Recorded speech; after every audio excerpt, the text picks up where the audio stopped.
Thank you. Chair Powell, Matt Egan from CNN. Relatively low gas prices this year have helped drive down inflation in recent reports, but that trend is starting to reverse given the crisis in the Middle East. How are you thinking about how the Israel-Iran conflict will impact the economy, especially inflation? And what lessons were learned during the 2022 period when another conflict, the Russia-Ukraine war, sent oil and gas prices skyrocketing? So, of course, we're watching, like everybody else is, what's going on. I really don't have any comment on that. Possible that we'll see higher energy prices. What's tended to happen is when there's turmoil in the Middle East, you may see a spike in energy prices, but tends to come down.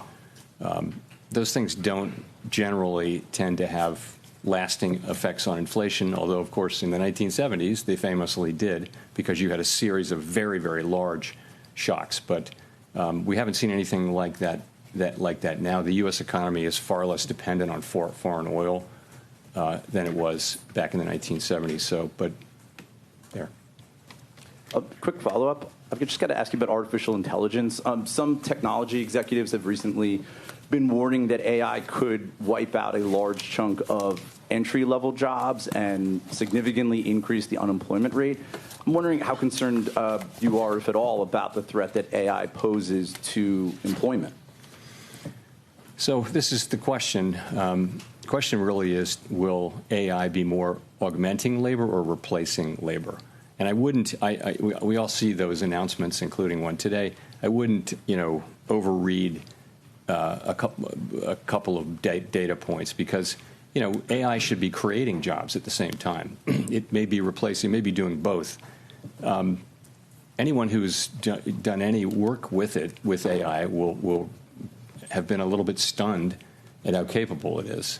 And it's just a different thing. So I think this is something that certainly has transformational potential.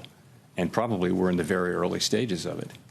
They say what you're seeing now compared to what you'll see in 2 years is going to be very different and even more effective. So I think it's really hard to know. Of course, there are optimists who feel like it's going to make everybody much more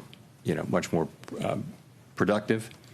And there are those who think it's going to replace an awful lot of jobs right across the income spectrum, white collar, blue collar, and everything. So I just don't know. We don't have a House view on that, but this is going to be a very important question for some time.